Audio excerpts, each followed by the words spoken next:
vol. Les principaux acteurs de la communauté aéroportuaire sont réunis au sein de ce même lieu. L'objectif, mieux d'anticiper et gérer les problèmes actuellement.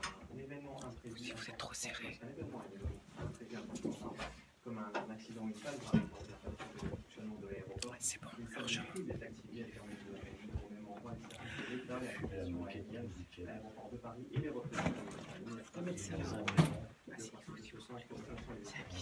Ensemble, tous ces acteurs au quotidien qui se développent dans les îles. L'île adore retrouve officiellement son 5e abrégage du label Ville Internet, qui récompense les municipalités les plus engagées dans la révolution numérique. Elle avait perdu ce titre en 2016, mais les projets numériques communaux lancés l'an dernier, comme la dématérialisation des documents administratifs et la mise en place des actions de sensibilisation aux nouvelles technologies pour les seniors, lui ont permis de le récupérer pour le futur. La ville travaille au développement de son offre Wi-Fi gratuit dans l'espace public. Et d'ici le mois de juin, tous les foyers de Manois seront raccordés à la fibre optique. Et enfin, l'abbaye de Saint-Ouen-l'Aumône deviendra bientôt un incubateur d'entreprises liées au monde artistique et culturel. Les travaux sont en cours au premier étage du bâtiment historique qui occupait auparavant le service archéologique départemental des Landes, situé dans les locaux de l'université de Cergy-Pontoise. Et celles sans mettre en place d'espace serviront au développement de start-up. Leurs créateurs devront défendre leur projet qui devra correspondre à l'esprit de l'abbaye. 5 bureaux privatifs leur seront dédiés, ainsi que 8 postes de coworking et 2 ateliers d'artistes. En parallèle, l'abbaye réfléchit également à la mise en place d'un centre de documentation autour du patrimoine et de l'artistique. L'incubateur en entreprise devrait s'ouvrir d'ici la fin de l'année. Merci Alex, à tout à l'heure. À tout à l'heure. Il y a quelqu'un qui tousse en studio. Fallait pas m'ouvrir les micros, Philippe. Là, on entend Florence tousser. Elle est malade encore. Pourquoi elle vient à la radio? C'est les Mais pourquoi elle a le micro et tout. Bon, bref, c'était la matinale. Merci d'avoir été avec nous. Les places maintenant au bar de l'économie avec Florence. On l'entend tousser. Oh bah écoute, c'est pas grave. Quand le micro est Elle va tousser toutes les parties. Le bar de l'économie, c'est maintenant. Puis je vous rappelle que c'est Fatia qui repart donc avec des cadeaux ce matin de la matinale. Tout à l'heure, il fallait identifier le clavier d'un téléphone. Et puis, juste avant de se quitter, actuellement dans vos transports en commun, la circulation est perturbée sur le RER B, sur l'ensemble de la ligne suite à une panne électrique. Des perturbations aussi depuis 8h10 et 8h36 sur la ligne 9 du métro et la ligne 13. Ces 2 lignes de métro sont fortement perturbées suite à des incidents techniques et aussi à un malaise voyageur. 9h04 pratiquement sur EDFM Radio Moyen. Voici le retour de Florence pour une nouvelle semaine en compagnie de Jacqueline aussi, qui sera en alternance avec Florence pour le bar de l'économie toute cette semaine de 9h à 10h30. Bonne émission Florence. Merci beaucoup Christophe. Regarde, mais là, c'est même pas marqué. Non, c'est même pas ouvert ton micro. Ah, j'ai vu. C'est normal, elle m'a toussé dans mes oreilles. Je suis désolée. Je savais pas que le micro était ouvert.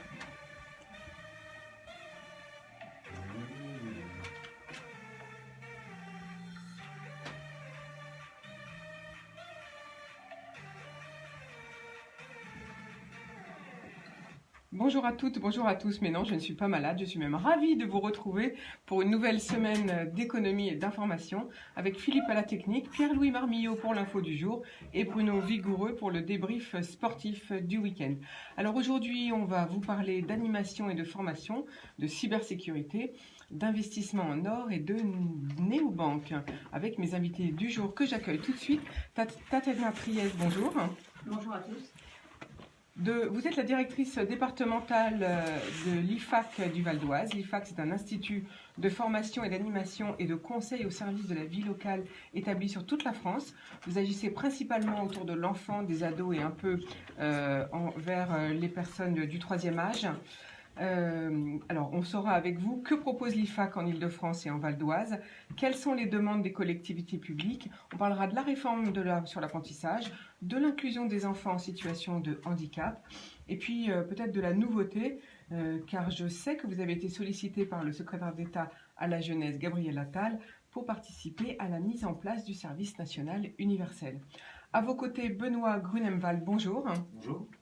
Vous présidez ESET France et Afrique francophone, une entreprise qui travaille dans la cybersécurité pour protéger les entreprises et les particuliers. Certains vous connaissent sans doute avec l'outil le Node 32, un antivirus pour nos ordinateurs.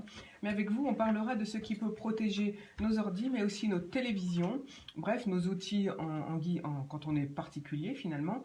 Car beaucoup de télés sont connectées ou possèdent des caméras ou même des micros.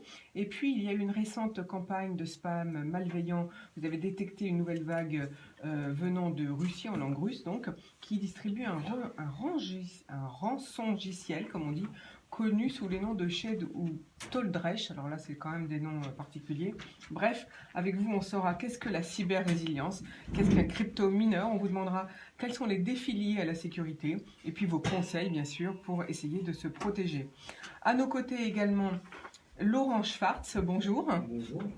Vous présidez le comptoir national de l'or depuis 2010. Vous faites du négoce en différents matériaux précieux, dont l'or, bien sûr, mais aussi en bijouterie, en horlogerie, en pierres précieuses. Vous avez lancé un réseau de concessionnaires en France, donc on aimerait savoir comment ça se passe. Et puis, comme je le disais, les Français aiment investir en or, c'est une valeur refuge pour eux. Donc avec vous, nous parlerons d'investissement dans les différents métaux précieux et le rachat de métaux précieux, bien sûr. Et puis l'évolution des cours de l'or, du marché de l'or. Bref, quels sont les facteurs qui influencent le cours de l'or. Et enfin, à nos côtés, Jacques-Olivier Schatz. Bonjour. Bonjour Jacques-Olivier, vous êtes le directeur général de la financière des paiements électroniques qui a créé Nickel, l'une des premières néobanques en France. Un compte pour tous, c'est votre slogan. C'est en février 2014 que Nickel lançait son premier compte courant pour être payé ou pour payer tout simplement. C'est ce qu'on appelle, vous êtes un établissement bancaire. Donc on saura avec vous d'abord qui sont les actionnaires, comment c'est garanti bien sûr, qu'est-ce qu'une néobanque du coup, qui peut ouvrir un compte, quels sont les découverts autorisés éventuellement, enfin bref, comment ça se passe, combien on peut dépenser, combien on peut mettre sur le compte, tout le côté pratico-pratique pour comprendre. Tout de suite, on va passer aux infos du jour. Eh bien, c'est les infos de Pierre-Louis Marmillot. Bonjour Pierre-Louis. Alors, nouveau scandale sanitaire, 795 kilos de viande avariée polonaise livrée en France. Le vendredi 1er février, le ministre de l'Agriculture Didier Guillaume a annoncé que 795 kg de viande avariée avaient été retrouvés en France en provenance d'un abattoir polonais. La majorité a déjà été récupérée dans 9 entreprises françaises dupées, a fait savoir le ministre 2 jours après l'annonce de l'ouverture d'une enquête en Pologne sur l'abattage et la commercialisation de bovins malades par un abattoir local. Pour le reste, ils sont partis dans le commerce, mélangés à d'autres viandes, a-t-il également évoqué avant de condamner une fraude terrible, une fraude économique, une fraude sanitaire. Le risque, si vous en mangez, eh bien, ça serait une bonne gastro. Le commissaire européen à la santé et à la sécurité alimentaire a annoncé une inspection en Pologne cette semaine et appelé les autorités polonaises à assurer le respect des normes européennes. On se demande 6 ans après le scandale de la viande de cheval, comment cela peut-il arriver ? Une seule sécurité, manger du Made in France. Deuxième info du jour, les États-Unis deviennent le premier producteur de pétrole du monde. Dopé par les hydrocarbures de schiste, la production américaine a dépassé l'an dernier celle de l'Arabie Saoudite et la Russie selon les statistiques annuelles de BP. Une première depuis 1975 qui confirme la perte de vitesse de l'OPEP ou un rééquilibrage selon les observateurs. Après être devenus les premiers producteurs mondiaux de gaz naturel devant la Russie, les États-Unis sont devenus les rois du pétrole. Du jamais vu depuis 1975 dû à une baisse de la consommation des Américains qui se sont tournés vers les énergies renouvelables. Leurs volumes sont augmentés de 20%. Troisième info du jour, Nissan ne fabriquera pas son prochain SUV X-Trail en Grande-Bretagne. Une décision d'investissement qui aura valeur de symbole dans le contexte du Brexit. Nissan a indiqué que la prochaine génération des X-Trail pour le marché européen sera produite dans son usine de Kyushu au Japon, plaque tournante de la production de ce modèle international, explique Nissan. Bien que nous ayons pris cette décision pour des raisons commerciales, l'incertitude persistante concernant les relations futures entre le Royaume-Uni et l'Union européenne n'aide pas les entreprises comme la nôtre à planifier leur avenir, a souligné Gianluca De Fichi, président de la firme pour l'Europe. Merci beaucoup Pierre-Louis Marmillot. On finit les actualités avec le débrief sportif du week-end et par Bruno Vigoureux. Bonjour Bruno. Bonjour Florence, bonjour à toutes et à tous. Alors vous, Florence, je ne sais pas, mais moi, j'en ai assez. J'en ai assez de voir toujours les mêmes matchs, toujours les mêmes têtes tristes, les mêmes regards perdus et les mêmes mots pour expliquer l'inexplicable. Mais ce n'est pas possible. Non, il y en a marre de voir cette équipe de France de rugby perdre, encore perdre et perdre toujours.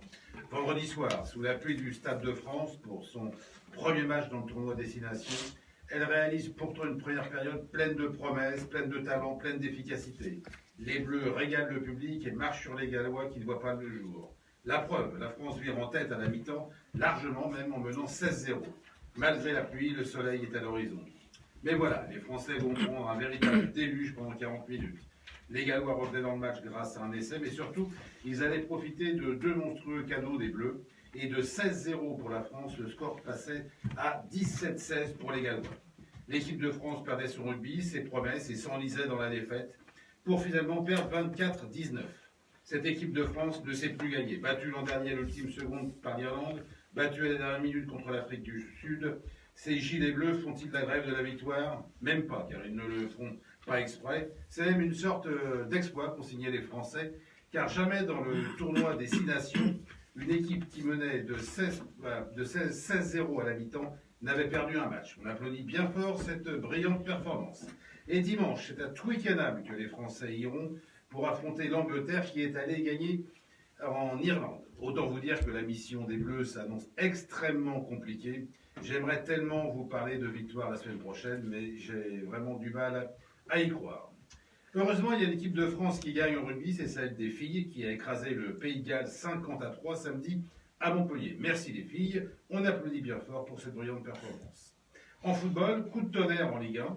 Le Paris Saint-Germain a subi hier soir à Lyon sa première défaite de la saison en championnat, en s'inclinant donc 2-1. Une défaite qui n'a aucune conséquence sur le championnat, car le PSG est toujours largement en tête du championnat. Mais c'est une défaite quand même qui tombe à 10 jours d'un déplacement périlleux à Manchester United en Ligue des Champions. Alors, faut-il s'inquiéter pour Paris? Ça, on ne le sait pas encore. Et puis, toujours en football, l'aventure en Coupe de France de l'équipe de Salnois-Sagracien s'est terminée samedi avec une défaite 1-0 contre Nantes en 16e de finale. Une petite victoire pour les Nantais qui leur donne un tout petit sourire après la disparition tragique de leur ancien joueur Emiliano Sala. Je termine par une note un peu plus gaie. Savez-vous, Florence, ce qu'est le ski cross? Non, aussi, enfin un petit peu. C'est très simple. C'est une course de ski avec 6 ou 4 skieurs au départ. Et c'est le premier qui arrive en bas qui a gagné. Les championnats du monde se déroulent en ce moment aux États-Unis et c'est un Français, François Place, qui a remporté le titre mondial la nuit dernière. Voilà, vous savez tout presque. Au revoir et à la semaine prochaine. À la semaine prochaine, Bruno, merci beaucoup. Je vous sens bien énervé par la défaite de nos rugbyman.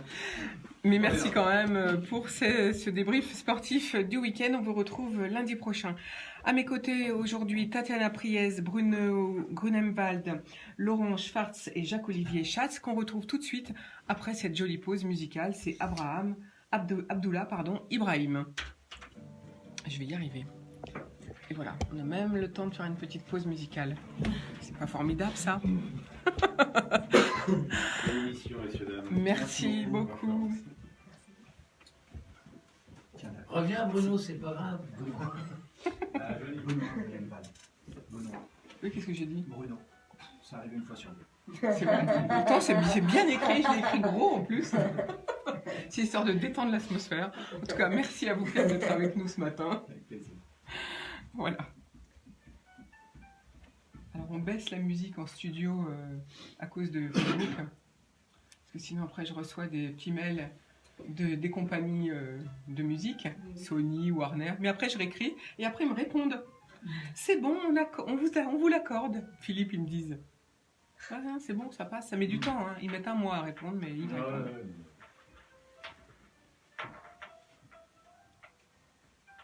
Donc finalement, on pourrait presque les laisser, mais tant pis, je préfère laisser. Bon, je vais essayer de ne pas me tromper la prochaine fois.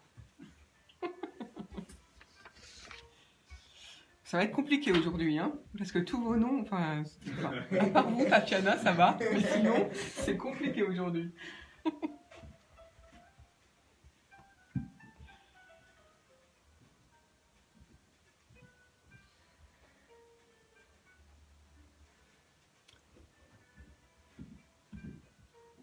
On y retourne, là, non? Ouais. Voilà, pour bien démarrer le matin au bar de l'économie, c'était un extrait d'un titre d'Abdullah Ibrahim qu'on aime beaucoup sur IDFM. Alors aujourd'hui, je suis en compagnie de Tatiana Priez, directrice départementale de l'IFAC du Val d'Oise, de Benoît Grunemwald, qui préside la société E7 France et Afrique francophone, de Laurent Schwartz, qui préside le comptoir national de l'or, et de Jacques-Olivier Schatz, qui est directeur général de la financière des paiements électroniques pour Nickel. Alors on va tout de suite passer la parole à Tatiana Priez. Vous êtes donc, comme je le disais, directrice de l'IFAC du Val d'Oise. Alors l'IFAC, déjà vous allez nous présenter qu'est-ce que fait l'IFAC, que propose l'IFAC aux collectivités publiques principalement.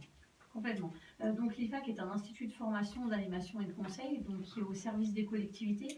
C'est une association à but non lucratif de la loi 1901, qui aujourd'hui en France, on a à peu près 5000 salariés, 2500 équivalents temps plein.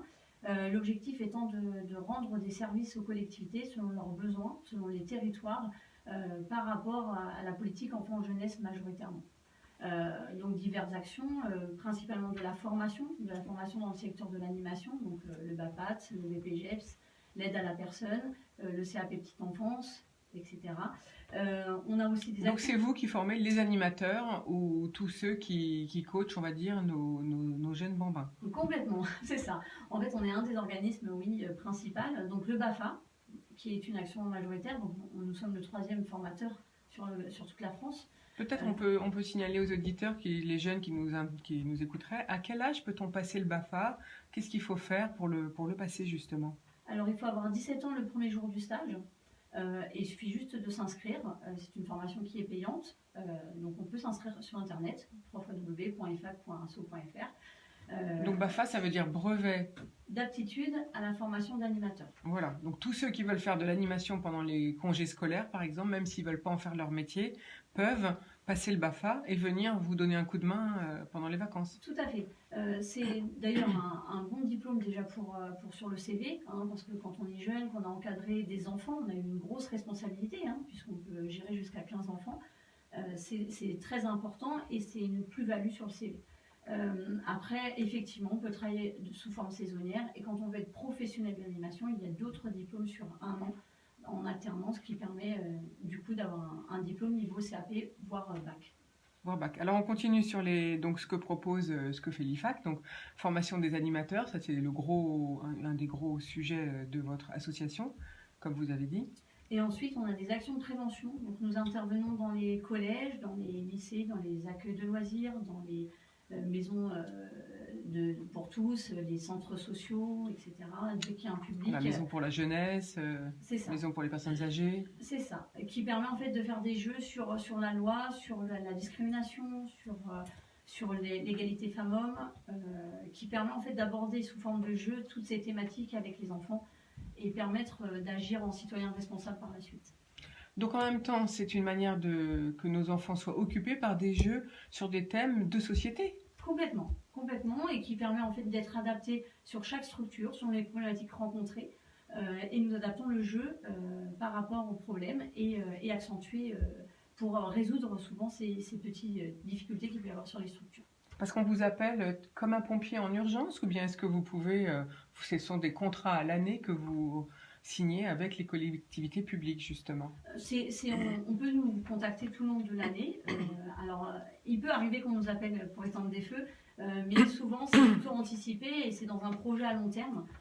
Notamment quand on aborde les discriminations, c'est souvent lié à des semaines de citoyenneté, des projets que peuvent avoir les structures sur le long terme et on est inclus dans ce projet. Alors que demandent en fait, quelles sont les demandes actuelles des collectivités publiques? Quels sont les besoins? C'est former nos animateurs, ça c'est une certitude, puisqu'on continue à former, et notamment lié à la réforme sur le handicap, qui demande aujourd'hui d'inclure les enfants en situation de handicap dans le monde quotidien, on va dire. Donc là, nos formateurs ne sont pas formés à accueillir un public avec certaines dispositions à avoir par rapport au handicap que l'enfant peut avoir. Donc on forme ces animateurs qui sont déjà en poste. Nous avons aussi de plus en plus de demandes de gestion de structure, c'est-à-dire que nous avons en gestion directe des accueils de loisirs, des centres sociaux, des maisons de quartier, des accueils de loisirs, des crèches, toute structure accueillant des enfants, parce que parfois il est difficile de connaître toute la législation sur ce sujet Et les collectivités nous contactent pour qu'on puisse répondre à un appel d'offres pour gérer ces structures. Alors vous avez dit inclure les enfants en situation de handicap, mais le handicap c'est très large. Jusqu'à quel degré, j'allais dire, de handicap pouvez-vous accueillir les enfants? Alors aujourd'hui, on peut logiquement dans les collectivités, on ne peut pas faire de distinguo. Voilà, c'est accueillir les enfants en situation de handicap. Après, tout va se jouer sur le relationnel que l'on va avoir avec la famille. On va adapter le type d'accueil par rapport au handicap de l'enfant, bien sûr, et la durée. On peut très bien définir d'accueillir l'enfant qu'1 à 2 heures, mais lui permettre en tout cas d'être dans un système collectif et apprendre de nouvelles choses. Ça se fait de plus en plus. Les collectivités financent et nomment des référents du handicap qui permet du coup d'avoir une gestion avec les familles au plus proche. Alors prenons le cas du Val d'Oise, puisque c'est un sujet que vous connaissez bien. Est-ce que les villes, comment ça se passe justement pour pouvoir cette inclusion des enfants en situation de... Est-ce que la demande commence? Comment on en est où en Val d'Oise? Alors ça commence dans le Val d'Oise. On a des collectivités qui ont déjà des référents handicap, qui commencent à accueillir des enfants en situation de handicap. Donc c'est un beau message, en tout cas dans le Val d'Oise, qui commence. Après, il y a du temps, il faut du temps pour former les animateurs et être sûr, puisque la difficulté parfois pour les collectivités, c'est forcément les agents qui ne se sentent pas forcément capables au début de gérer ces situations. Oui, parce que c'est quand même difficile quelquefois, donc, et puis il faut être formé. Donc ça vous demande en ce moment de former beaucoup plus de personnes que précédemment. Alors Comment ça se passe? c'est former nos équipes déjà, parce qu'on n'était pas forcément acteurs sur ce sujet, et en même temps de travailler avec les associations qui existent aussi sur le département, puisqu'il y a beaucoup d'associations sur le handicap, pour justement créer une synergie et que tout le monde se mobilise sur ce sujet et aider justement nos animateurs à mieux accueillir ces enfants. Vous avez repéré combien d'associations en Val d'Oise? Alors là, on est déjà sur plus d'une 50aine qui ont envie d'être actives. Après, je sais qu'il y en a beaucoup plus, donc il faut les repérer parce que ce sont des micro-associations, des associations qui sont créées dans une ville avec des parents souvent qui ont un enfant en situation de handicap et qui veulent qu'on entende un peu cette problématique. D'accord, donc c'est une bonne nouvelle, en tout cas pour les Valdoisiens, qu'il puisse y avoir ce lien entre ces 50 associations et puis l'IFAC pour permettre de soulager à la fois les parents et puis pour que l'enfant puisse se sociabiliser tout simplement. C'est ça, et si on a des associations qui nous écoutent, n'hésitez pas à nous contacter. Eh bien écoutez, voilà, alors donc en Val d'Oise, l'IFAC est implanté dans combien de villes à peu près? On touche 80 villes par an. Sur le département, sur 185. On touche à la fois des villes rurales comme urbaines, puisqu'on a cette diversité dans le Val d'Oise qui est très riche, mais qui demande des adaptations, puisque les actions ne sont pas les mêmes dans le secteur rural comme le secteur urbain. Alors par contre, si on est parent et qu'on a un enfant, on voudrait le faire intégrer dans un centre de loisirs quelconque, il faut vivre dans la ville en question où vous êtes, ou bien est-ce qu'on peut quand même venir frapper à votre porte? Alors pour les enfants, on peut taper aux portes des collectivités, ça va être les collectivités qui vont accueillir en premier, et après nous on peut arriver en soutien si la collectivité a du mal à accueillir cet enfant. D'accord, ça c'est très intéressant, notamment pour les enfants en situation de handicap. Alors, autre réforme sur laquelle j'aurais bien aimé que l'on parle, c'est l'apprentissage. Qu'est-ce que ça va modifier pour vous, l'IFAC? Alors là, on est dans le flou le plus total. On attend la construction réelle de France Compétences, puisque aujourd'hui, notre gouvernement a fait une réforme sur l'apprentissage, mais qui est en cours, qui n'est pas encore clairement définie, en tout cas pour nous, les organismes de formation. Donc c'est un point d'inquiétude, puisque nous avons des financements qui n'existent plus, qui devraient être transformés par d'autres financements, mais le temps que ça se mette en place, on risque d'avoir une année de formation assez difficile, sans fond peut-être. Donc on attend vraiment cette constitution de France Compétences avec impatience. Et on sait dans combien de temps est-ce qu'on aura une visibilité de France Compétences? Pour nous aujourd'hui on n'en a pas, donc on sait que c'est en cours, que c'est en train de se mettre en place, mais on espère avoir des informations très rapidement. Eh bien, écoutez, vous reviendrez nous le dire dès que ce sera plus opérationnel. Alors. Avec plaisir. Par contre, dernière peut-être nouveauté, enfin c'est tout frais ça. Je sais que vous avez été sollicité par le secrétaire d'État à la jeunesse, Gabriel Attal, pour participer à la mise en place du service national universel, donc qui est valable pour les jeunes gens comme pour les jeunes filles. Complètement. Donc nous avions été déjà sollicités auparavant puisque nous avions le service civique. Donc l'IFAC a été missionné par l'État pour signer des contrats de service civique pour les jeunes, qui permettaient d'avoir 20 heures dans une structure et d'avoir une petite indemnité qui permettait d'avoir une expérience supplémentaire sur leur curriculum vitae. Là, aujourd'hui, le service national universel, on a été sollicité, on a un groupe de travail pour le moment. Donc, pour le moment, rien n'est vraiment défini, mais nous sommes en cours de travail. Et ça va se mettre en place donc au cours de l'année 2019. C'est ça. Donc, tout jeune de 18 ans devra logiquement faire, on ne sait pas combien de mois encore. Pour le moment, on parle de 2 étapes, une partie qui serait obligatoire et une partie qui serait facultative, dont le service civique. Ça veut dire que le service civique serait mis en place par vous, par exemple au niveau du Val d'Oise. Donc tous les jeunes qui veulent faire du service civique, et puis des gens comme nous, par exemple association, il faudra qu'on s'inscrive chez vous pour recevoir des jeunes en service national civique, c'est ça. Aujourd'hui, on est sollicité par les collectivités et les associations pour mettre en place ces services civiques. Merci beaucoup Tatiana Priez. Je vous propose qu'on fasse une nouvelle pause musicale et on revient avec vous tout de suite après. Est-ce qu'il y a autre chose que vous voulez dire? Non, c'est très bien. Bon, c'était un peu rapide, mais c'est bien. On a dit l'essentiel. Non, par contre, juste pour vous contacter, comment fait-on, on va dire, après, hein. Et puis, qui peut, si on veut vous contacter pour, par exemple, bénéficier pour la mise en place du service national, il faut nous dire comment on fait pratiquement. Oui. Voilà.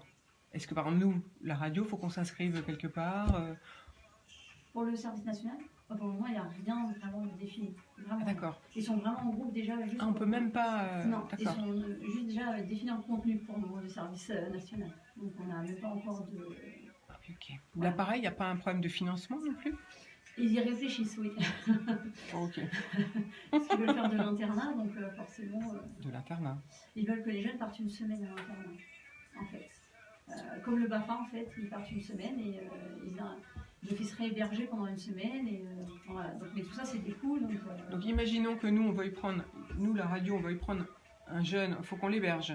Non, pour le service national. Après, pour le service civique, non, là-dessus, vous voulez prendre un service civique, il y a juste une fiche mission à remplir. Nous, on le met sur un site internet et les jeunes postulent directement. Ah, d'accord. On va rappeler ces deux notions différentes alors. Parce que ça, c'est important. Parce que le service national, ce sera la partie obligatoire. Le service civique, c'est aujourd'hui du volontariat d'un jeune.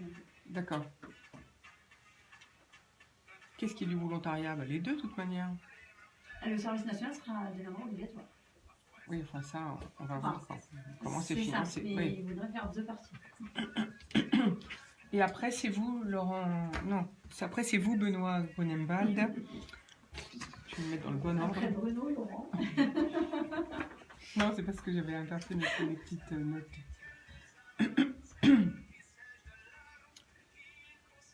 On y retourne? On attend le refrain? Ouais, et puis on y retourne. C'est Claudio Capeo.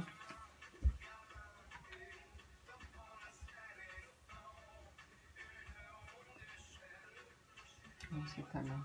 Attention.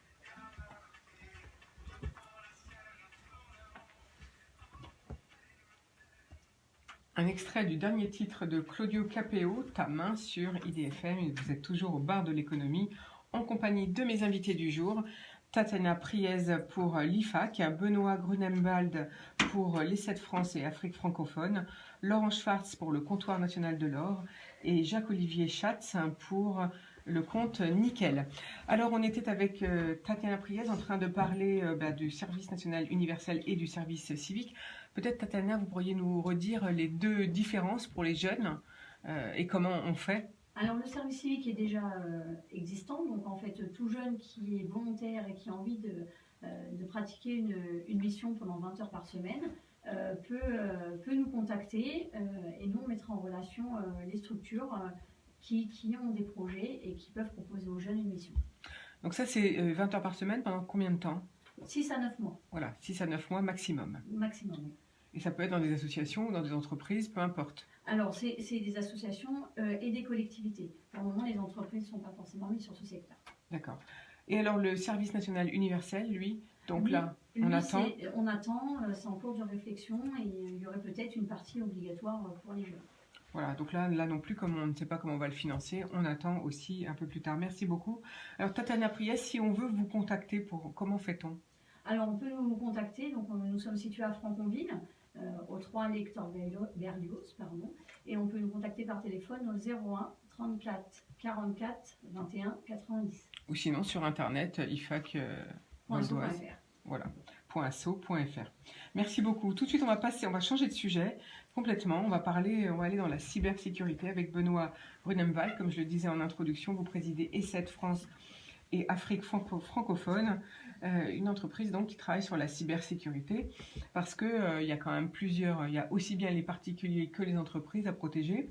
Alors comme on a un public qui nous écoute, qui est à la fois dans les deux, hein, on peut travailler, puis on est aussi chez soi, on peut être agressé de manière par ordinateur, et même, comme je le disais en introduction, par la télévision. Mais tout d'abord, j'aimerais bien que vous nous définissiez, alors tout le monde sait maintenant à peu près ce que c'est que la cybersécurité, mais qu'est-ce que la cyber-résilience pour vous ? La cyber-résilience, c'est la capacité à repartir une fois que l'on s'est fait attaquer. Et pour cela, il faut être préparé. C'est vraiment le point le plus important, c'est de pouvoir savoir quels sont ces risques et de là se préparer à repartir. Mais alors, est-ce qu'il y a des entreprises qui, je suppose, parce que les particuliers, on n'a pas le choix, il faut bien rebondir, est-ce qu'il y a des entreprises qui pourraient ne pas repartir ? Alors malheureusement, si on n'est pas préparé, si on est victime d'un logiciel qui va chiffrer vos données, c'est-à-dire vous les rendre complètement inintelligibles, vous pouvez ne pas avoir de sauvegarde et dans ce cas-là, ne pas connaître quelles sont les factures que vous avez à aller chercher, ne plus avoir les coordonnées de vos fournisseurs, de vos clients, et vous pouvez effectivement ne pas vous en relever. Donc le bon conseil, ce serait quoi ? De sauvegarder ces données tous les jours ? Alors la première chose, c'est effectivement d'avoir une sauvegarde, et surtout pour sauvegarder, il faut savoir ce que l'on a comme information. Donc ça peut paraître simple, mais on ne va pas tout sauvegarder, c'est impossible. On va sauvegarder sa comptabilité, on va sauvegarder ses factures clients, on va sauvegarder ce que l'on appelle le CRM, c'est-à-dire la relation avec les clients. Clients et prospects, bien sûr. Les prospects, notamment quand on a de l'argent à l'extérieur, c'est ce qui est important aussi d'aller chercher. Alors, on sait que ça a été très important, les rançons auprès des entreprises, et même des grosses entreprises se sont fait avoir. Comment est-ce qu'on peut se faire avoir et tomber là-dedans ?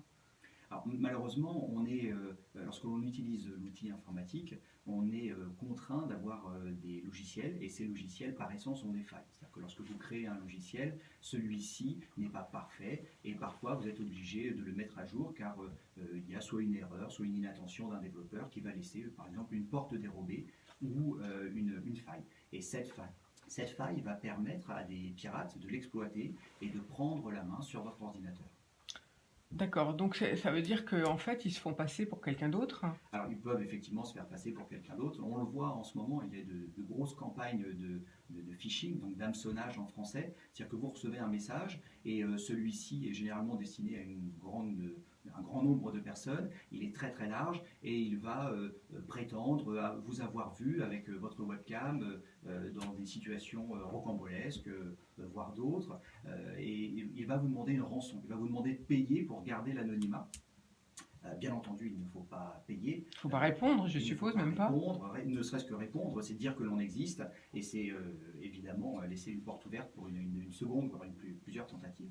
Donc l'idée, c'est effectivement de ne pas répondre à ces sollicitations qui vont parfois même se faire passer pour des entités gouvernementales. Vous pouvez recevoir un email avec un logo de l'éducation nationale. Qui ressemble comme deux gouttes d'eau, c'est ça que vous voulez dire ? Exactement. À des institutions d'État. Complètement, et qui va vous demander de mettre à jour vos coordonnées bancaires, qui va vous demander de mettre à jour votre login ou mot de passe pour accéder à ces sites. Donc finalement, le premier bon conseil que vous nous donnez là tout de suite, c'est de jamais mettre à jour ses coordonnées bancaires si on ne l'a pas souhaité. Il ne faut pas répondre. Exactement. D'une manière générale, on ne répond pas aux emails de sollicitation. On peut contacter son conseiller client à sa banque, qui va vous dire si oui ou non c'est un email légitime. Et d'une manière générale, on va rentrer directement les coordonnées de sa banque dans son navigateur, plutôt que de cliquer dans les emails. Mais alors quand on a par exemple un outil logiciel qui nous dit je peux voir vos mots de passe, je vois, je sais pas moi, votre déclaration d'impôt, est-ce qu'il faut enlever tout ça de son ordinateur ou est-ce qu'on peut le laisser ? Alors non, on peut le laisser, il faut juste être prudent et avoir des bons réflexes, notamment mettre des mots de passe conséquents, donc des mots de passe que l'on appelle forts, avec des lettres majuscules, minuscules, des chiffres et des caractères spéciaux. Et surtout, c'est très important, ne pas utiliser les mêmes sur tous ces comptes. Parce que si je suis... Oui, je vous vois ça, c'est pas évident. Les sourcils, effectivement. Alors, pour cela, il existe des techniques, soit mémotechniques, où vous allez vous-même créer différents mots de passe, soit vous avez des petits logiciels que l'on appelle des gestionnaires de mots de passe. et ce sont l'équivalent de coffres-forts numériques. Et dans ces coffres-forts numériques, vous allez lui demander de créer un mot de passe par compte, et lui va se charger de s'en souvenir et de les rentrer dans les différents sites. En fait, ça oblige soi-même à s'organiser finalement, à prendre du temps pour créer des mots de passe par utilisation. Exactement. Et comme on sait qu'aujourd'hui, des particuliers et des professionnels nous écoutent, il faut faire cela autant pour sa vie privée que pour sa vie professionnelle. Si vous avez le même compte en ligne pour payer vos impôts et que celui-ci a le même mot de passe pour accéder à votre banque, si jamais pour une raison X ou Y, vous vous faites prendre l'un des deux mots de passe, et comme ils sont identiques, on peut imaginer que le pirate accède à l'ensemble de vos services. D'accord, alors on a mieux compris en parlant comme ça.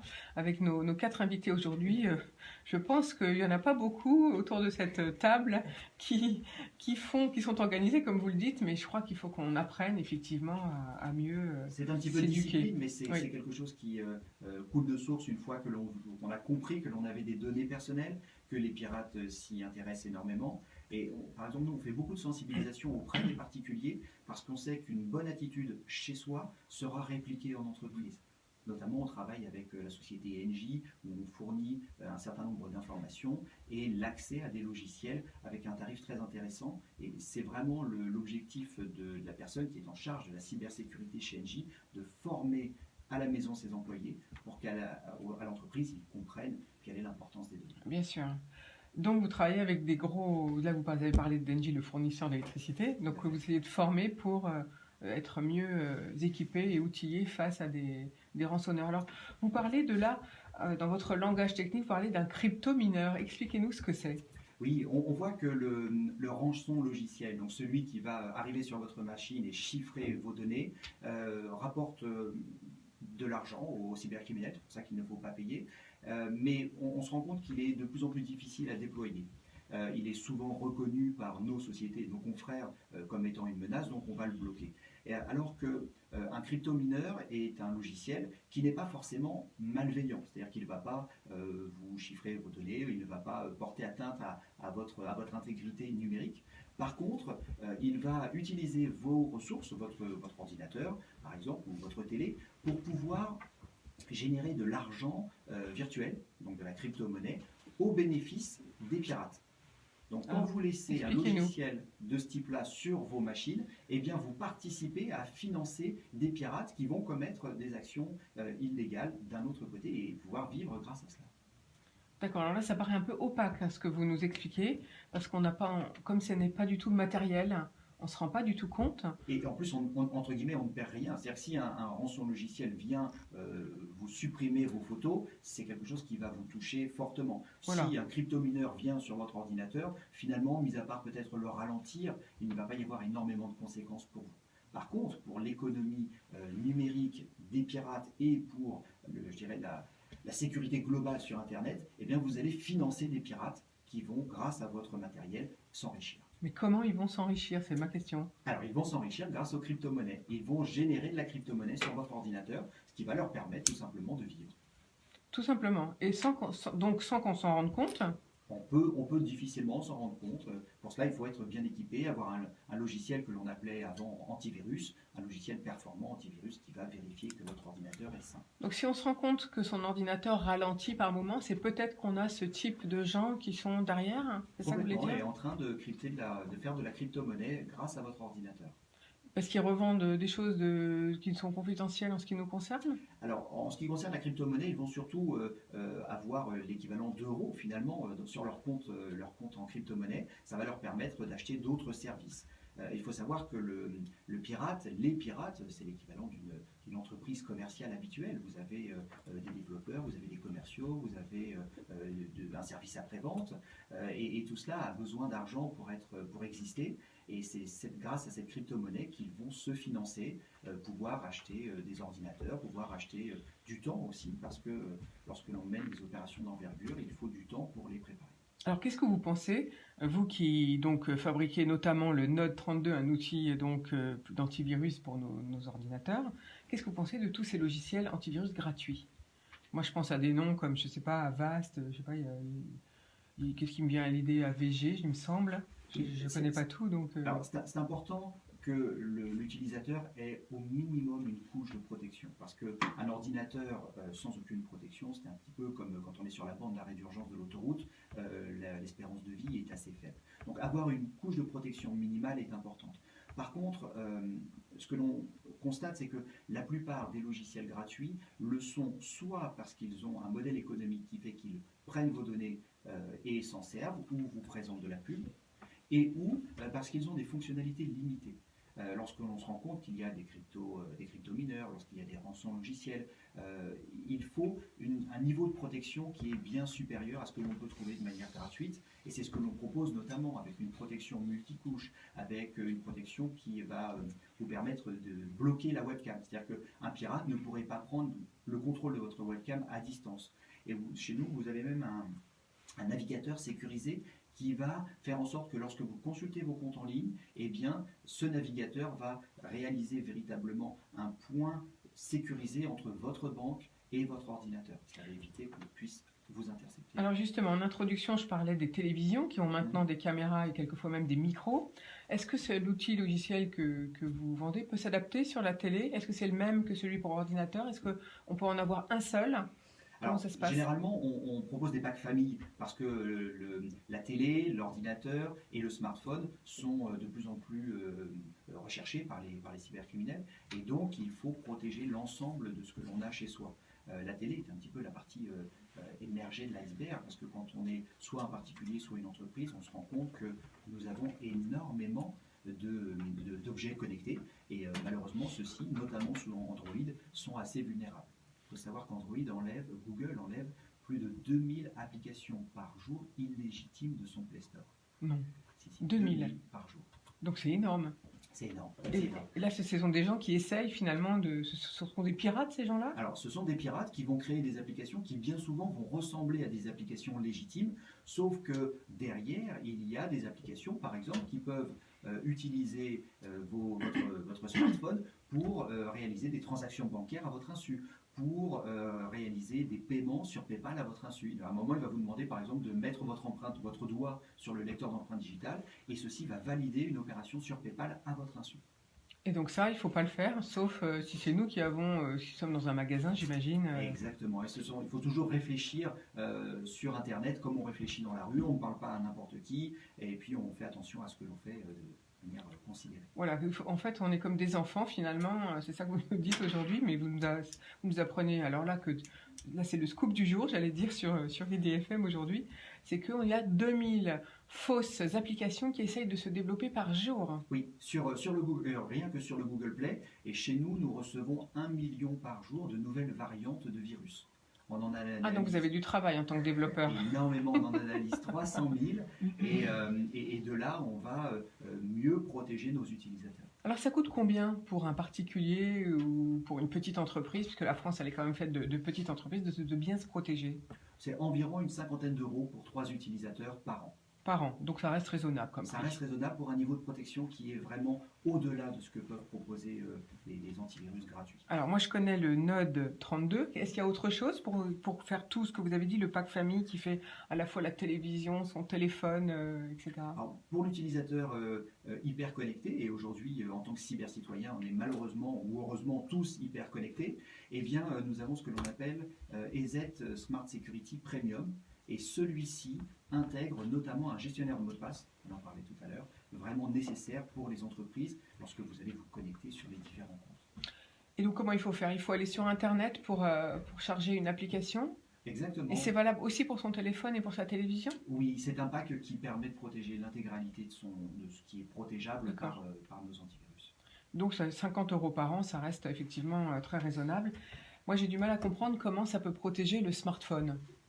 Alors, le smartphone n'est ni plus ni moins qu'un ordinateur, et dans cet ordinateur-là, vous avez en plus souvent beaucoup plus d'informations que sur votre ordinateur. Vous avez un compte sur Instagram, vous avez un compte sur Facebook, vous avez vos applications bancaires, et les pirates se rendent compte que votre smartphone est bien souvent toujours connecté, soit au Wi-Fi, soit en 4G, et souvent allumé en permanence.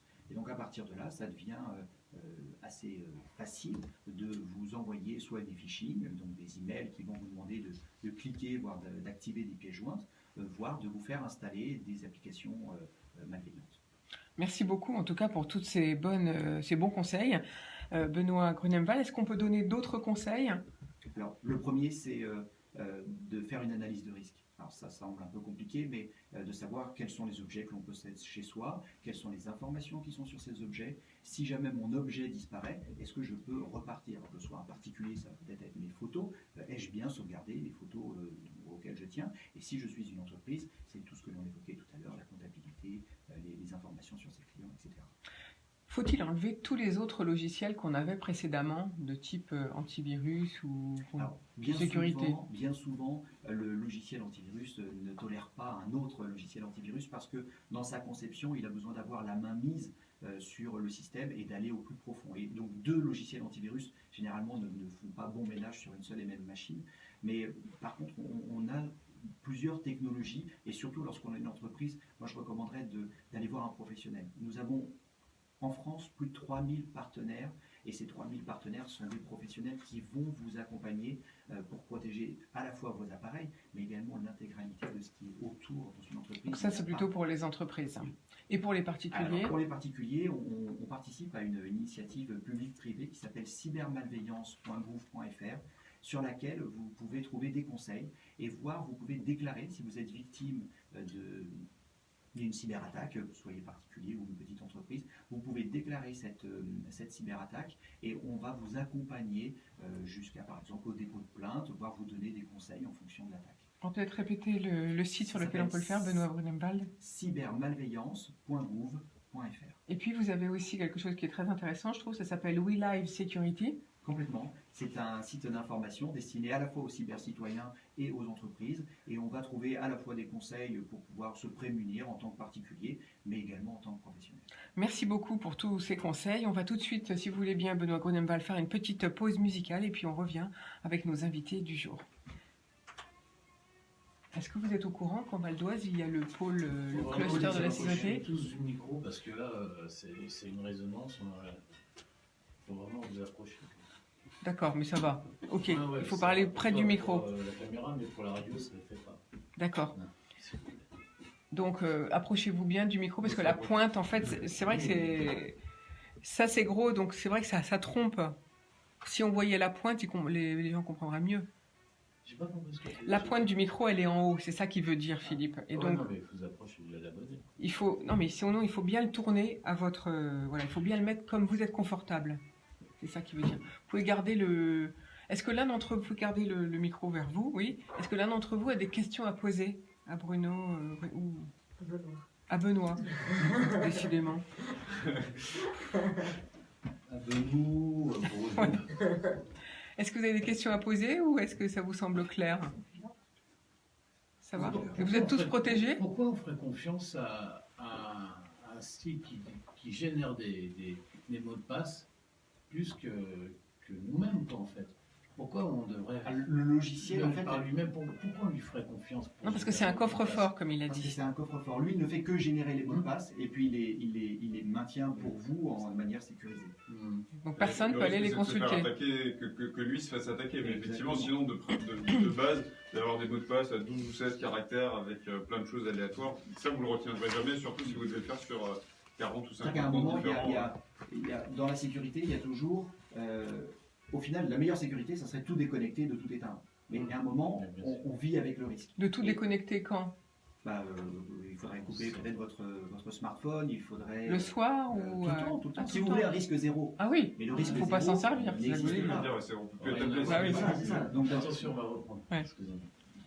Ah oui, le risque zéro n'existe pas. Ok.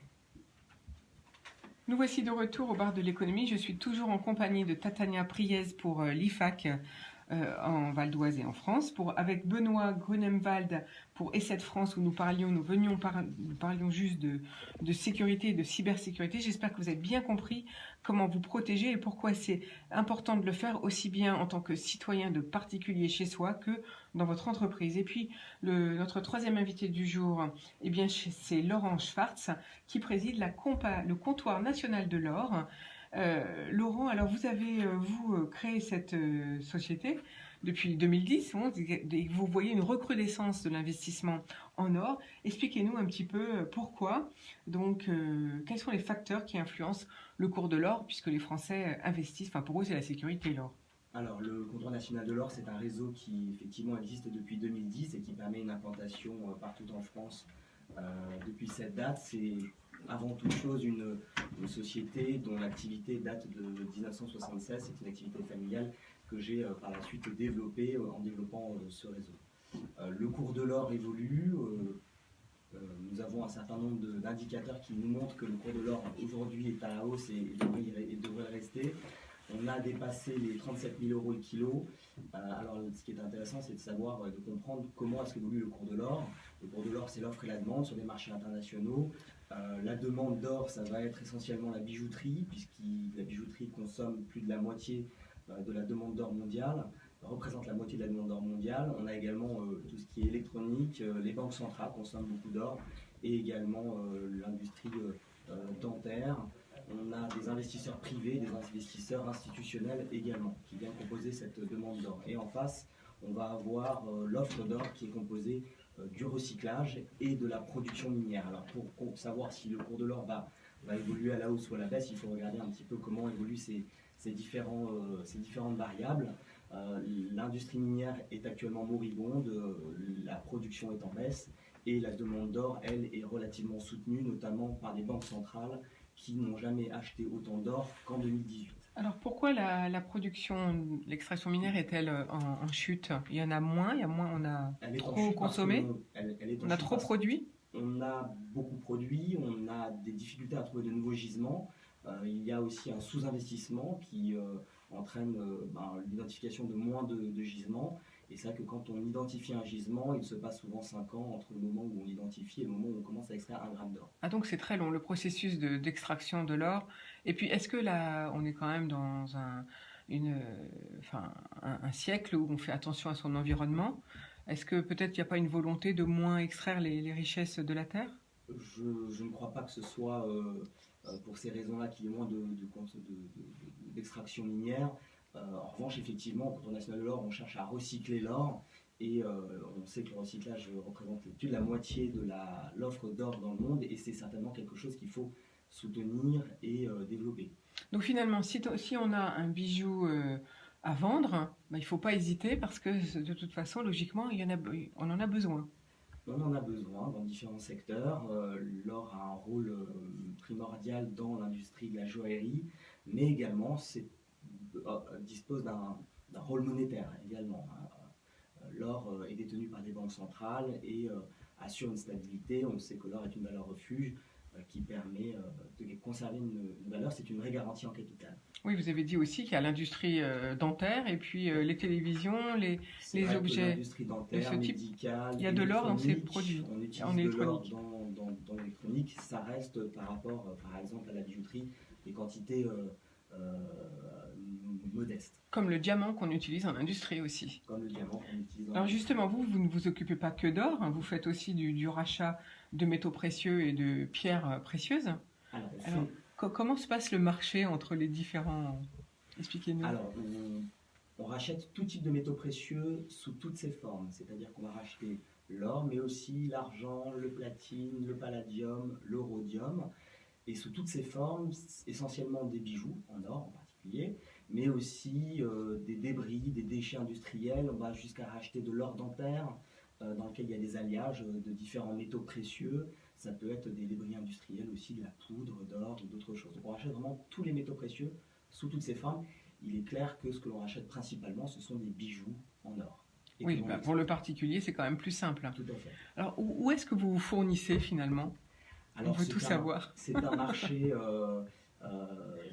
j'appellerais ça circulaire, hein, c'est-à-dire que l'or peut provenir, donc, comme on le disait, de l'extraction minière d'une part ou du recyclage d'autre part. Et puis quand ça provient du recyclage, c'est renvoyé dans des centres de recyclage où l'on fond et on affine l'or pour le purifier. Et cet or, une fois purifié, transformé en barre d'or qui vient être redistribué auprès de fabricants, soit de bijouterie, joaillerie, soit de pièces d'or, de lingots d'or. Alors, ça circule en circuit relativement fermé. Alors en France, on a encore une industrie qui font de l'or ou est-ce que vous en êtes obligé d'aller à l'étranger? Alors 80% des flux d'or mondiaux transitent par la Suisse.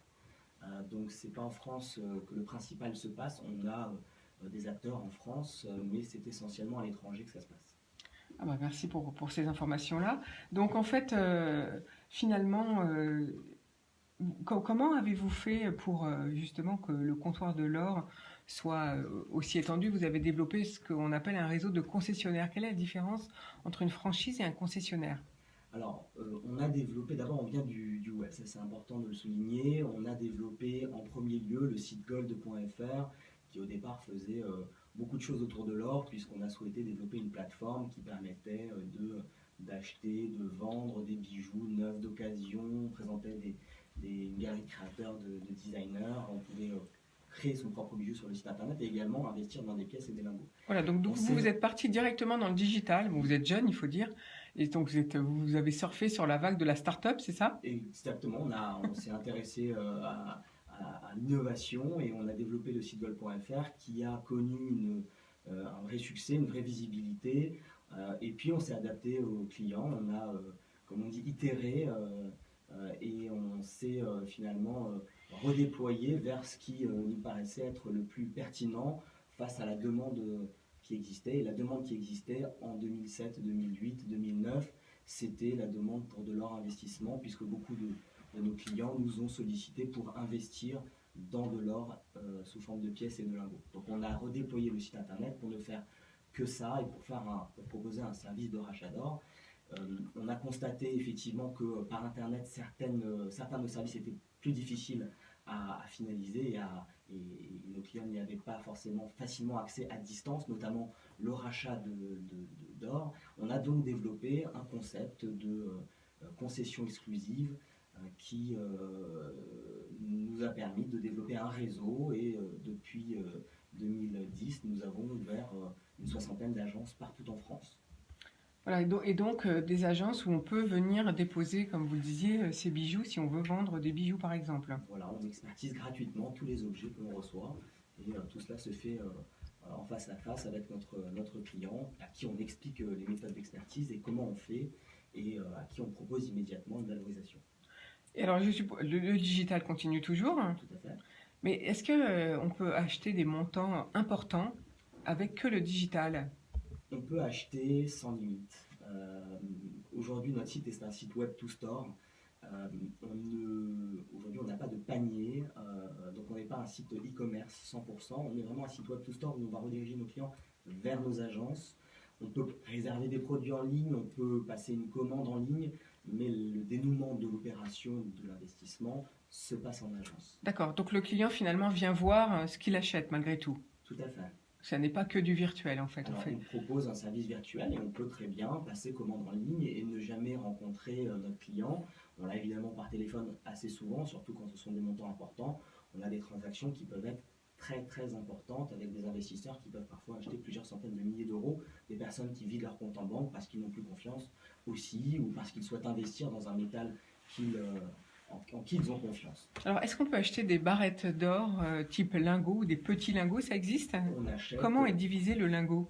Le lingot, aujourd'hui, il est proposé sur gold.fr de 10 grammes à 1 kg, en passant par le 20 grammes, 50 grammes, une once, donc 31 grammes, le 100 grammes, le 250 grammes et le 500 grammes. Ah oui, donc c'est très découpé. Il y a une variété assez importante selon le montant que souhaite investir le particulier. Donc il y en a pour toutes les bourses en fait. Il y en a pour toutes les bourses. Mais est-ce que vous avez déjà rencontré quelqu'un qui vide son compte bancaire pour acheter un lingot d'or? Régulièrement. Oui? Oui. Ah oui? Oui, tout à fait. Carrément. Oui.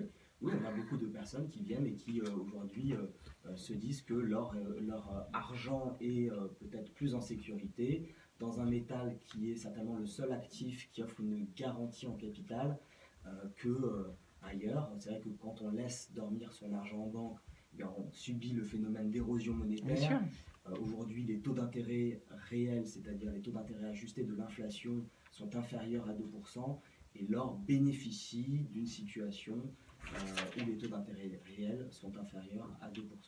Oui, c'est-à-dire que l'or reste, enfin ça peut monter bien sûr, parce que moi je l'ai déjà vu à plus que 37 000 euros le Oui. kilo. Oui. Ça a rechuté d'ailleurs, je Oui. vois. Alors, Mais aujourd'hui, finalement, on est c'est dans jamais une- descendu en dessous de ce prix-là. Alors, si on fait un rapide historique, en 2008, nous étions à peu près à 10 000 euros le kilo. On est monté jusqu'à 44 000 au plus fort de la crise des subprimes en 2012.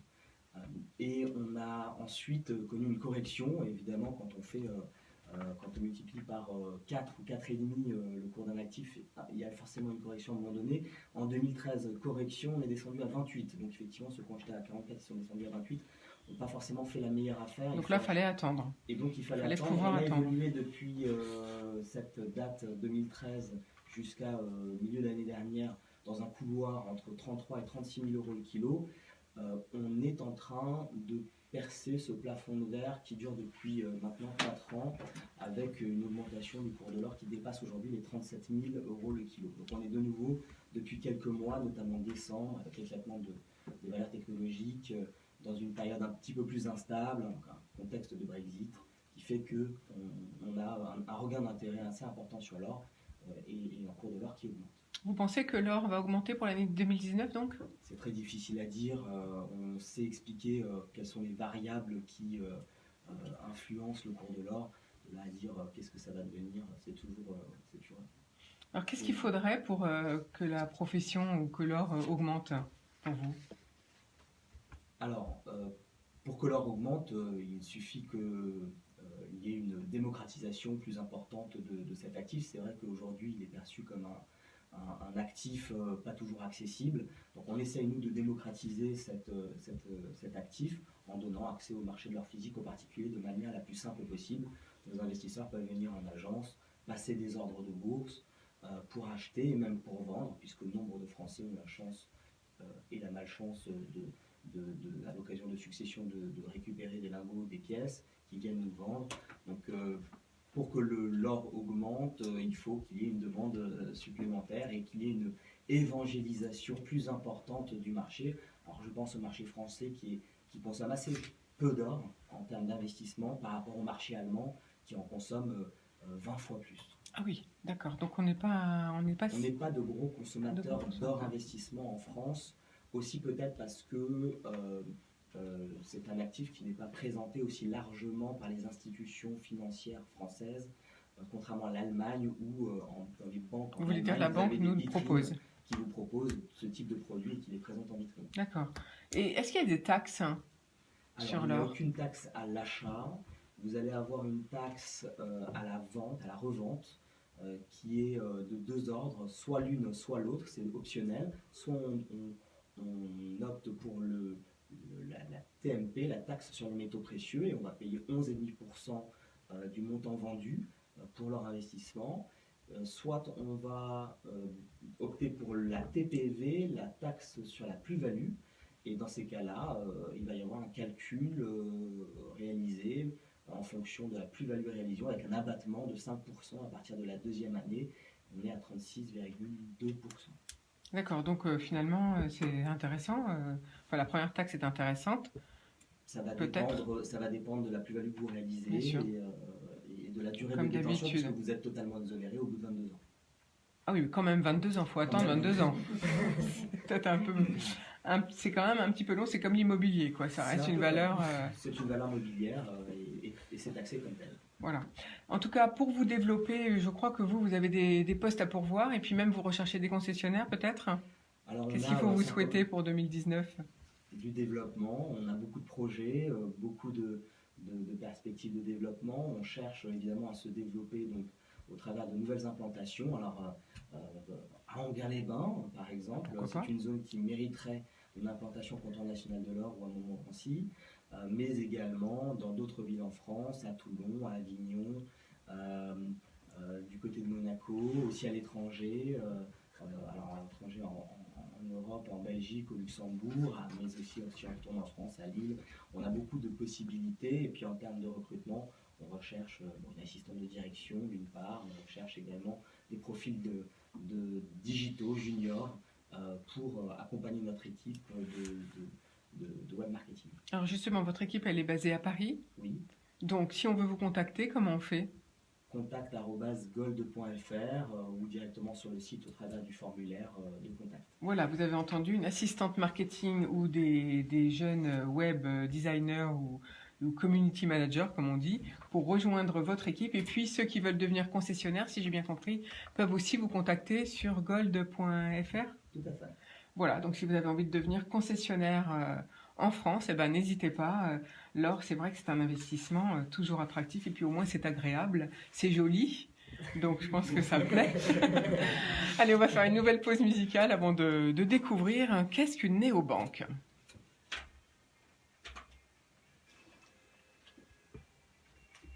Voilà, on est en train. Est-ce qu'il y a autre chose que. Est-ce que vous avez des questions à poser à Laurent Schwartz? Est-ce que l'un d'entre vous veut lui poser des questions C'est avant marrant, qu'on les 500 grammes change de d'or sujet? sont plus chers que La moitié d'un kilo. En proportion. Un particulier, quand il vient donner de l'argent et des euros et récupérer de l'or, il repart avec de l'or physique. Oui. Donc il met chez lui, à la banque. Il y a un côté dangereux aussi, son hein, si c'est appart. sous matelas. Mais Alors, là, effectivement, c'est On a les adresses de toutes vos agences, on peut attendre devant. Hein. oui, moi j'ai entendu, vous avez raison, j'ai entendu qu'il y a quelqu'un qui habite, je ne vais pas dire où, qui habite pas loin d'ici, en tout cas dans le Val d'Oise. C'est un garçon qui a hérité de sa famille qui était un petit peu, qui avait un handicap mental. c'est abusé peut-être. Non, il avait un handicap mental. Et quand ses parents sont décédés, ils ont retrouvé 22 lingots d'or chez eux, chez lui. C'est assez courant. C'est incroyable. D'avoir retrouvé dans un. C'est le trésor. Un mur qu'on a cassé des lingots. Donc nous, Là dans la fournit- cave, ouais. C'est physique, donc nos clients partent avec les lingots, ils les mettent en coffre à la banque ou chez eux bien cachés. On cherche à développer, on est en train de développer actuellement un service de stockage. Où le particulier aura la possibilité d'acheter sans voir. Ah bah on va peut-être le dire. Ou alors vous le direz en conclusion? Oui, En conclusion, vous le direz. comme pour le vin. Comme pour le vin. Il doit investir sans avoir la bouteille. Bah oui, parce que quand on entend les cambriolages et tout. Après, il y a des clients qui, je veux dire, par essence, l'or, on veut l'avoir en physique. Souvent, quand on dit son compte en banque, C'est pour le laisser dans une banque. Ouais, c'est ça. C'est pour le laisser dans un coffre en banque, c'est vrai que c'est ça. Donc, on va proposer ce service. Donc vous allez stocker pour eux chez vous? Non, pas chez nous, dans des centres forts. Ah oui, d'accord. Chez des professionnels du secteur qui stockent pour les entités financières. Bien sûr. Et qui sont spécialisés. Ah oui, d'accord. Ok, vous nous le direz en conclusion alors. Allez, on va reprendre parce qu'il faut qu'on ait le temps de faire. Vous avez tous. Attends Philippe. C'est pas grave, il est parti. Nous voici de retour au bar de l'économie sur EDFM. Je suis toujours en compagnie de Tatiana Priez pour l'IFAC, le centre de formation, l'Institut de formation et d'animation, de Benoît Grunemwald pour l'E7 France et Afrique francophone, de Laurent Schwartz pour le comptoir national de l'or, et puis de Jacques-Olivier Schatz, qui est directeur général de la financière des paiements électroniques, un nom un peu des entités financières qui font de la banque autrement. C'est notamment l'avènement du numérique, on en a assez parlé depuis le début de l'émission, c'est de pouvoir désormais faire de la banque directement sur son smartphone notamment. Donc nickel là-dedans et je dirais un acteur un petit peu à part, créé en 2012 et qui a lancé son offre, donc le compte Nickel, en 2014, puisque on va avoir une alliance du numérique et du physique. On appelle ça du phygital aujourd'hui. C'est en fait de pouvoir à la fois bénéficier des dernières technologies en termes d'innovation, et d'ailleurs on appelle ça des fintech, finance, technologie, fintech, et en même temps d'avoir du physique, c'est-à-dire d'avoir un réseau sur lequel on peut s'appuyer. Et pour de la banque aujourd'hui, c'est extrêmement important de se dire, voilà, je peux aller voir quelqu'un physiquement pour pouvoir discuter de mon argent. Donc Nickel, comme je vous disais, créé en 2012, lancé en 2014, c'est quoi? C'est un compte courant, sans découvert autorisé, que vous pouvez ouvrir en 5 minutes chez un buraliste. Donc il y a aujourd'hui 4500 buralistes répartis un peu partout en France, et qui vous permet donc pour 20 € de bénéficier d'un RIB donc, et d'un compte, d'une Mastercard qui fonctionne partout, y compris à l'international, et d'un certain nombre d'outils, notamment sur votre smartphone, mais aussi plus classiquement sur Internet ou même par SMS pour les gens qui n'ont pas forcément des smartphones mais juste des téléphones portables, de pouvoir gérer en temps réel, et j'insiste sur le en temps réel, c'est-à-dire que quand vous allez faire une opération, vous allez payer par carte, vous allez avoir immédiatement le débit sur votre compte. Donc par exemple, on va prendre un café avant un rendez-vous, on voit tout de suite Exactement, le montant du café le montant débité. qu'on vient de payer, tout à fait. D'accord. Mais on sera débité dans combien de temps, en fait, en réalité? Alors, le débit est instantané. Ah, le débit est instantané. Ça vous permet en fait d'avoir une gestion au plus près de votre compte. Aujourd'hui, effectivement, les banques donc, permettent classiquement d'avoir des découverts autorisés et même d'aller en dessous.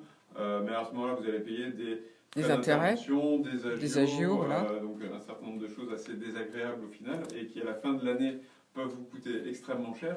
Chez Nickel, c'est en instantané, c'est-à-dire que vous ne pouvez pas dépenser l'argent que vous n'avez pas. Qu'on n'a pas. Donc en fait, c'est comme un porte-monnaie électronique finalement. C'est un gros porte-monnaie électronique puisque c'est un porte-monnaie électronique avec un RIB qui vous permet d'avoir vos allocations, qui vous permet d'avoir votre salaire, qui vous permet de faire tout ce que vous faites aujourd'hui avec un compte courant. Donc on peut très bien, effectivement, même payer ses impôts avec ce compte, aucun problème. On peut avoir des prélèvements, on peut faire des virements. Si demain on va au restaurant ensemble et que l'un des deux paye, on peut avec plaisir. On peut se faire un remboursement. Non mais je vous parlais d'un remboursement juste. Mais sinon on peut vous inviter aussi. Mais donc on a la capacité de faire un virement. Vous pouvez me faire un virement sur mon RIB, je peux vous faire un virement sur votre RIB. Donc et même entre comptes Nickel, c'est des virements instantanés. C'est-à-dire que on peut se faire un virement et vous avez l'argent dans la seconde qui suit. Alors vous avez dit que ça coûte 20 €, c'est-à-dire que pour ouvrir un compte, on paye 20 € au buraliste? C'est ça, exactement. Une fois pour toutes. Vous allez chez le buraliste, vous lui demandez un coffret dans lequel vous allez avoir la carte Mastercard. On va vous demander un certain nombre d'informations sur la borne, donc vous allez remplir ça. Notamment, on va vous demander votre pièce d'identité. Vous allez scanner votre pièce d'identité et ensuite, avec ces informations, vous allez aller voir le buraliste pour lui dire est-ce que vous pouvez m'activer ma carte, parce que bien évidemment dans les coffrets elles ne sont pas activées. Est-ce que vous pouvez m'activer ma carte? Le buraliste va vérifier vos informations d'identité et va à ce moment-là activer votre carte. Donc en 5 minutes, vous êtes ressorti de chez le buraliste et ces 20 € correspondent à la souscription et ensuite, chaque année, c'est 20 €. C'est un abonnement annuel de 20 €. Donc c'est annuel, c'est 20 €, c'est bien ce que vous avez dit, Exactement. pour ouvrir un compte Nickel. Alors qui peut ouvrir? Est-ce que les particuliers, tout comme les entreprises, peuvent ouvrir un compte? Alors non, les entreprises n'ouvrent pas de compte Nickel. Aujourd'hui, c'est un compte qui est fourni exclusivement pour les particuliers. Par contre, dans les particuliers, on peut ouvrir un compte enfant à partir de 12 ans, ce qui est très pratique quand vous avez des enfants notamment, parce qu'encore une fois, c'est un compte sur lequel ils ne peuvent pas dépenser plus que ce que vous leur mettez, ou ce qu'ils ont. Donc à partir de 12 ans, et bien évidemment il n'y a pas de limite d'âge, vous avez surtout, et c'est un des intérêts du compte Nickel, la capacité à prendre un compte qui que vous soyez, y compris si vous êtes interdit bancaire. Aujourd'hui, ça permet à des gens qui n'ont plus forcément accès à des offres bancaires de pouvoir retrouver un RIB et de pouvoir retrouver une carte. Ça nous permet de faire de l'inclusion bancaire puisque aujourd'hui, vous n'avez, quand vous êtes interdit bancaire, plus d'autres possibilités que le droit au compte. Ce qui va vous prendre un mois, ce qui va être extrêmement stigmatisant. Donc il faut que vous alliez voir une banque qui vous fait un papier comme quoi vous avez bien été refusé de cette banque-là. Il faut que vous alliez ensuite à la Banque de France. Il faut que vous ne montriez pas de blanche, il faut que vous donniez un certain nombre de documents. Ensuite, la Banque de France va vous attribuer un établissement bancaire qui va quand même devoir vous ouvrir un compte avec des éléments très limités. Donc tout ça fait que aujourd'hui, c'est extrêmement compliqué, alors que vous avez la solution Nickel en 5 minutes chez un buraliste pour tout le monde. On ne vous demande pas qui vous êtes, on ne vous demande pas ce que vous êtes. Vous pouvez ouvrir, il suffit de votre carte d'identité ou un document d'identité, ça peut être un titre de séjour également, et 20 €. Alors on voit que ça a plu, puisqu'il y avait déjà 1 million de comptes ouverts en 4 ans, donc c'est énorme. Exactement, 1 166 000. On a un compteur qui tourne, qu'on regarde tous les matins. Et c'est en 5 ans. Effectivement, on va fêter les 5 ans 2014-2019 là en février. Alors vous avez dit qu'on peut déposer. Est-ce qu'on peut retirer de l'argent en espèces aussi? Bien sûr. Aujourd'hui, vous avez la capacité de retirer de l'argent en espèces ou alors dans un distributeur classique, ou alors vous pouvez aller chez le buraliste. Chez le buraliste, vous pouvez retirer de l'argent. Et on lui demande. Vous pouvez déposer aussi de l'argent directement chez le buraliste, si vous voulez déposer du cash. C'est limité, aujourd'hui à 950 € par mois, pour des questions réglementaires, et pour éviter notamment tout ce qui va être risque de blanchiment. Mais vous pouvez déposer de l'argent, et après, derrière, vous pouvez faire, comme je vous le disais tout à l'heure, des virements, des prélèvements, virements entrants et sortants. Ça fonctionne comme un compte courant classique. Comme un compte courant classique. Vous ne pouvez pas être à découvert. Alors, vous avez dit qu'on pouvait déposer autant qu'on voulait, donc même beaucoup d'argent. Comment est-ce garanti? Sous quel, puisque Alors, vous n'êtes pas à l'AMF, hein, vous êtes sous une autre autorité de contrôle. Expliquez-nous un peu comment c'est garanti. Voilà, aujourd'hui c'est la Banque de France et plus spécifiquement la CPR qui nous Donc régule. l'autorité de contrôle de prudentiel et de régulation, voilà. Donc qui vérifie, puisqu'on a un établissement de paiement, on n'est pas un établissement bancaire. Et en tant qu'établissement de paiement, donc, on a l'obligation de faire ce qu'on appelle du cantonnement, c'est-à-dire d'avoir en permanence 100% des fonds de nos clients. Contrairement à une banque qui va collecter les fonds de ses clients et qui va ensuite pouvoir les réattribuer sous forme notamment de prêts, aujourd'hui Nickel dispose de 100% de l'argent de ses clients. C'est-à-dire que si demain 100% des clients voulaient récupérer leur argent, ça pourrait se faire, ce qui n'est pas possible aujourd'hui en bancaire. C'est ce que vous oblige votre autorité de contrôle. Donc. Absolument, absolument. En tant qu'établissement de paiement, on a l'obligation d'avoir en permanence 100% de l'argent de nos clients disponible. D'accord. Et donc, du coup, alors on peut dire quand même que derrière cette idée se cache une vraie banque, en fait, parce que Nickel, vous n'êtes... qui sont les actionnaires, en fait Alors, Nickel a été créé en 2012 sur la base du concept, justement, et c'est comme ça que les créateurs voulaient l'appeler au début, no bank. C'est-à-dire de ne pas être une banque, justement, et d'être un établissement de paiement qu'on pouvait...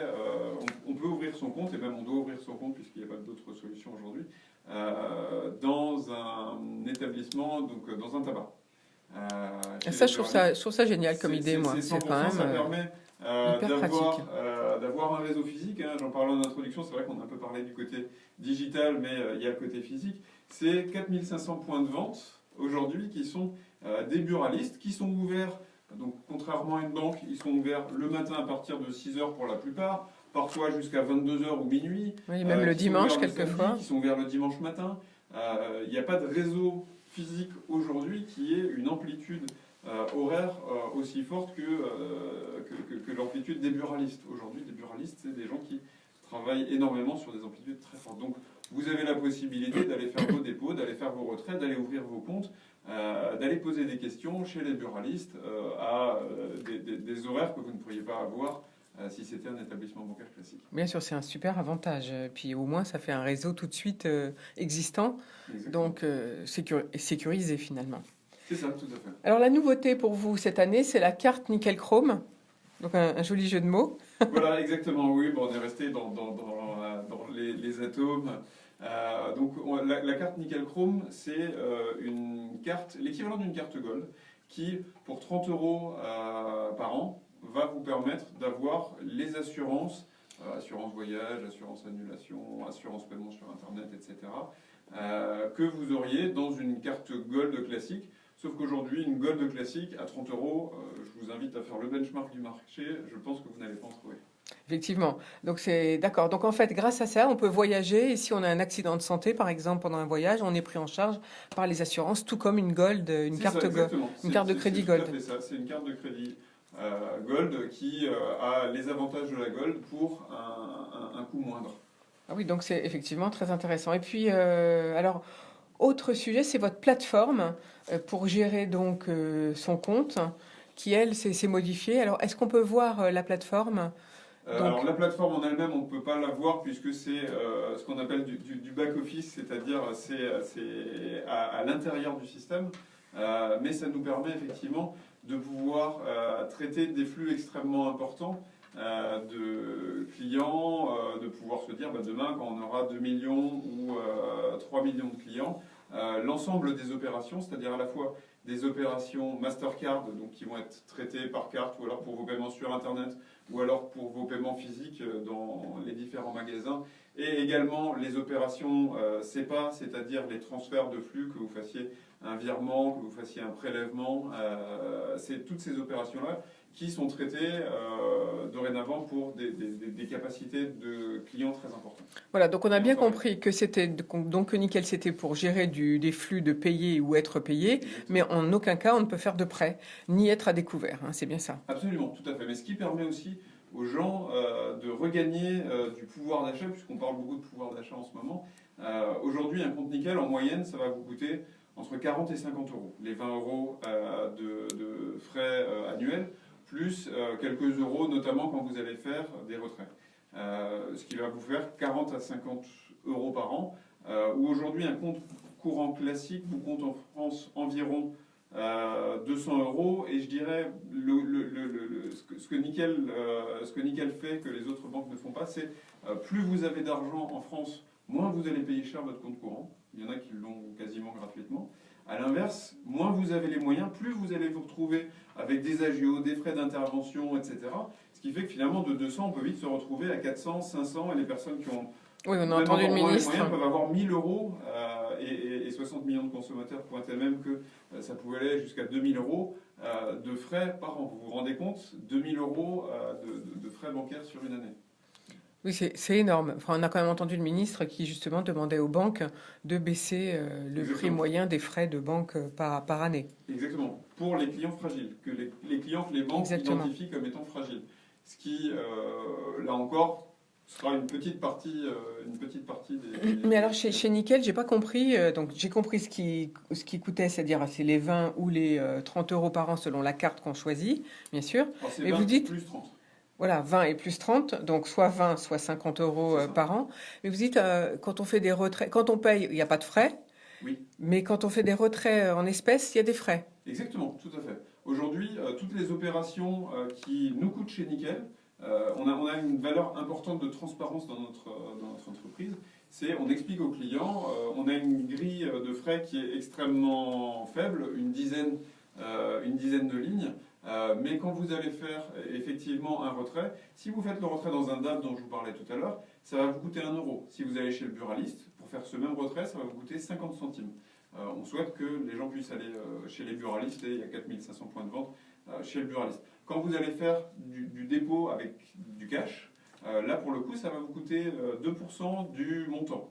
C'est très transparent, c'est une dizaine de lignes de frais qui fait qu'effectivement on va passer de 20 à 40 à 50 euros en moyenne par an. En moyenne par an. De compte. Voilà, donc si vous avez bien compris, j'espère, qu'est-ce qu'un compte Nickel? Donc c'est un moyen d'être payé ou de payer tout simplement. On vient de vous l'expliquer avec Jacques-Olivier Schatz. Et si votre buraliste ne fait pas encore le compte Nickel, demandez-lui, c'est assez facile d'en obtenir. On va tout de suite, pour conclure, repasser la parole à Laurent Schwartz, qui va nous reparler des comptoirs nationaux de l'or. Oui, effectivement, c'est vrai qu'on a parlé un petit peu de la possibilité qu'ont les particuliers d'investir dans les métaux précieux. Certains de nos clients souhaitent, nous posent la question de savoir où est-ce qu'ils mettent leur or, leur lingot ou leurs pièces qu'ils ont achetées. La plupart souhaitent le conserver. Ils le conservent chez eux en sécurité ou dans des coffres en banque, ce qui ne coûte pas très cher.